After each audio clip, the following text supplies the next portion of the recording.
नमस्कार, बहुत स्वागत है आपका। आप देख रहे हैं ग्रैंड धर्मा सन्मार्ग।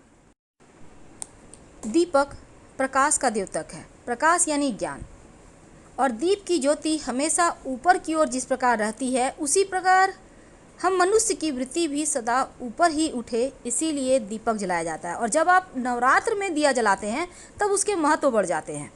नवरात्र के दिनों में अखंड दीपक के साथ कपूर और लौंग खासकर जलाया जाता है। तो हिंदू धर्म में किसी भी शुभ कार्य के पहले दीपक जलाने का विधान है। आप सुबह शाम पूजा भी करते हैं तो भी दीपक जलाते हैं, और वास्तुशास्त्र में दीपक जलाने से कई नियम उससे जुड़े हुए हैं, और दीपक की लौ किस दिशा में होनी चाहिए, तमाम बातें बताई गई। जब आप नवरात्र के दिनों में अखंड दीपक जलाते हैं तो उसका महत्व बढ़ जाता है। वैसे तो साल में 2 बार हम नवरात्रि मनाते हैं, चैत्र माह के शुक्ल पक्ष की नवरात्रि और आश्विन माह के शुक्ल पक्ष की नवरात्रि। तो इस दिन प्रथम दिन कलश स्थापना होता है, अखंड ज्योत जलाई जाती है, और नवरात्रि के 9 दिन हम घर पर कलश स्थापना और अखंड ज्योत जरूर जलाते हैं, क्योंकि ये ज्योत 9 दिन तक बिना बुझे जलाने का परंपरा है, प्रावधान है। और अखंड ज्योति जलाने के बाद उसे अकेला नहीं छोड़ा जाता, और अगर ये ज्योति बुझ जाए तो अपशगुन माना जाता है, इसलिए ऐसा व्यवस्था करके ही आप जलाएं। तो 9 दिनों तक माँ को प्रसन्न करने, मनोवांछित फलों की प्राप्ति करने के लिए गाय के देसी घी से अखंड ज्योत जलाई जाती है।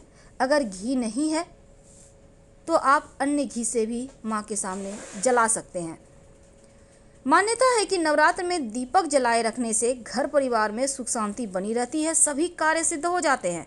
इसलिए नवरात्रि के पहले संकल्प करते हुए अखंड दीपक जलाइए और उसका संरक्षण भी कीजिए। विधि क्या है? जब आप दीपक जलाते हैं उसके कुछ नियम हैं। पीतल के दीप पात्र में अखंड ज्योति आप प्रज्वलित करते हैं। यदि आपके पास पीतल का पात्र ना हो तो आप मिट्टी का दीपक में भी आप दिया जला सकते हैं। और मिट्टी के दीपक में अखंड ज्योति जलाने से पहले जो दीपक है उसको 1 दिन पहले पानी में भिगो दें और उसे पानी से निकाल कर साफ कपड़े से पोंछ कर सुखा लें। शास्त्रों के अनुसार नवरात्रि में अखंड ज्योति जलाने से पहले हम अपने मन में संकल्प लेते हैं और माँ देवी से प्रार्थना करते हैं कि हमारी मनोकामना जल्द पूर्ण हो। अखंड दीपक को कभी भी जमीन पर सीधे ना रखें। दीपक को चौकी या पाटे पर रखकर ही जलाएं। और माँ के सामने यदि आप जमीन पर दीपक रख रहे हैं तो अष्टदल कमल बनाकर रखें। अष्टदल आप गुलाल से बना सकते हैं, रंगे हुए चावल से बना सकते हैं। अखंड दीपक का चूंकि बहुत महत्व है, इसकी जो बाती होगी वो रक्षा सूत यानी कलावा से होगा। और ये रक्षा सूत का भी नियम है, 1.25 हाथ का रक्षा सूत होगा, और उसकी बाती बनाकर आप दीपक के ठीक बीचों बीच रखें। इस दीपक में एक कौड़ी और एक सिक्का, एक लौंग रख दें। अगर घी ना हो तो तिल का तेल या सरसों के तेल का दिया भी जला सकते हैं, लेकिन तेल शुद्ध हो इसका ध्यान रखिएगा।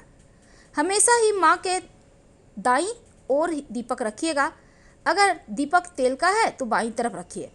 अखंड दीपक की लौ को हवा से बचाने के लिए आप चिमनी वगैरह से ढक सकते हैं, कांच की चिमनी से, और फूंक मारकर गलत तरीके से दीपक भूलकर भी मत बुझाइएगा।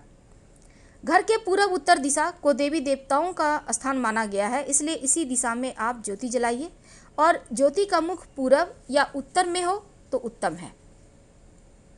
इस बात का ध्यान रखिएगा।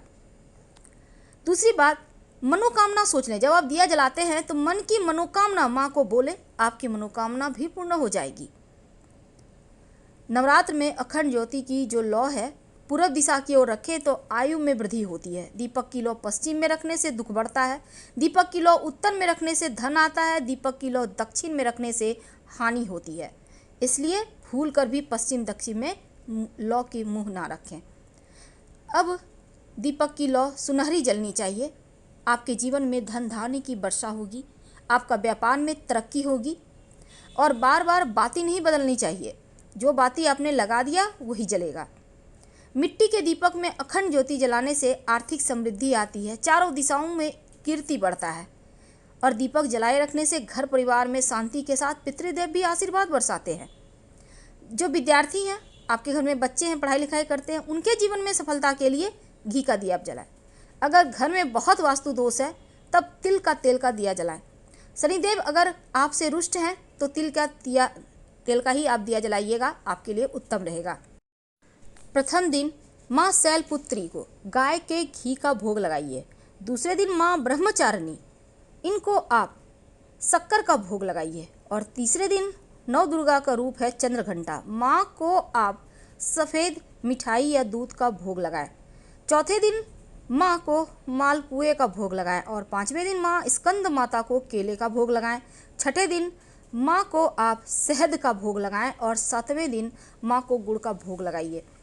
आठवें दिन माता रानी को नारियल का भोग लगाएं और नवें दिन नवमी तिथि को आप तिल का भोग लगाएं और इसको दान कर दें। अनहोनी से रक्षा होती है। तो माँ के 9 स्वरूप को आप क्या भोग लगाएं। लेकिन हम अब बात करते हैं अखंड दीपक की। देखिए, मन में देवी के प्रति समर्पण और भक्ति को दर्शाने का दिन है। तन मन में अंधकार जो छाया हुआ है उसको दूर करने का ये नवरात्र है। और अखंड जो ज्योति आप जलाएंगे नवरात्रि में, तो इसके नियम होते हैं पूरे 9 दिन तक। वैसे आप एक दिया भी जला सकते हैं। हमने कहा कि कोई बड़ा मनोकामना हो तब 9 दीपक जलाना है, लेकिन वैसे सिर्फ एक ही दिया जलाना है और ये दीपक 9 दिनों तक बुझना नहीं चाहिए। मान्यता है अखंड दीपक जलाकर पूजा करने से पुण्य फल की प्राप्ति होती है और माता रानी के आशीर्वाद से पूरा परिवार में प्रेम बढ़ा रहता है, स्वास्थ्य अच्छा रहता है, धन बढ़ता चला जाता है। तो इस बार की जो नवरात्र है ना, इस बात का ध्यान रखें कि अखंड दीपक जो है ज़मीन पर मत रखिए, लकड़ी की चौकी पर या लाल रंग के कपड़े बिछाकर ही रखें। और ज्योति को रखने से पहले इसके नीचे अष्टदल कमल बना लें तो बढ़िया है। आप चाहें अबीर गुलाल से भी बना सकते हैं और आटा के साथ भी बना सकते हैं, गेहूं का आटा।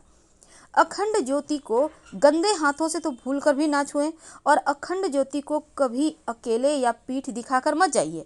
यानी कि आप एकदम से पीछे मुड़कर नहीं जाना है, पहले पैर पीछे कीजिए, धीरे धीरे फिर वहाँ से हटिए।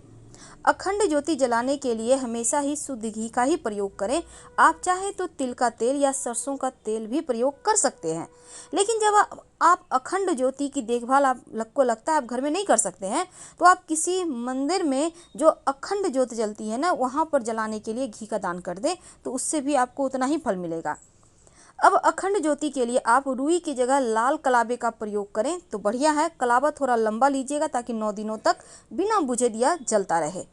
अखंड ज्योति जलाते समय माँ दुर्गा, शिव जी, गणेश जी को ध्यान में रखें और फिर ओम जयंती मंगला काली भद्रकाली कपालिनी दुर्गा क्षमा शिवा दात्री स्वाहा स्वधा नमस्तुते का जप करें। अखंड ज्योति को माँ दुर्गा के दाहिनी ओर रखिए और अगर दीपक में सरसों का तेल है तो देवी के बाईं ओर रखिए। नवरात्र समाप्त होने पर इसे बुझाना नहीं है, स्वयं ही समाप्त होने दे, बुझने दे तो बढ़िया है। अब इस दीपक में क्या डालें? देखिए, दीपक में आप वैसे तो जो अखंड दीपक है उसमें एक कौड़ी डाल दें या गोमती चक्र डाल दें, धन की मुश्किलें समाप्त होंगी।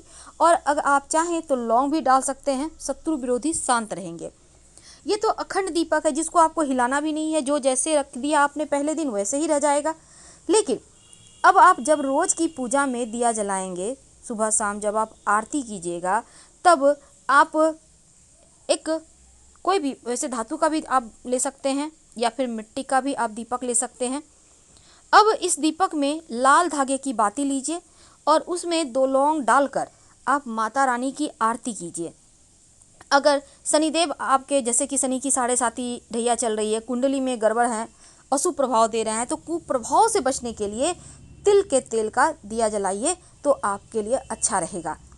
अगर घर में वास्तु दोष भी है तो भी आप तिल के तेल का दिया जला सकते हैं। लेकिन जब माता रानी की आरती कीजिएगा ना, तो आप कोशिश कीजिए शाम के वक्त, वैसे तो सुबह भी जला सकते हैं, कपूर और 2 लौंग जलाकर आरती करें और पूरे घर में दिखाएं। पूरे घर में सकारात्मक ऊर्जा आएगी और जीवन में जो भी परेशानियां हैं वो समाप्त हो जाएगी। आप चाहें आपके घर में अगर चांदी की कटोरी है तो उसमें ही जलाकर आप पूरे घर में दिखाइए, ये आपके लिए ज़्यादा अच्छा होगा। वैसे आप माता रानी की अगर आप दोनों ही तरह का दिया जलाना चाहते हैं, घी का और तेल का, तो ये समस्त सिद्धियों को देने वाला दीपक होता है। तो आप दोनों ही दीपक जला सकते हैं। हम आपसे विदा लेते हैं। हर हर महादेव। धन्यवाद।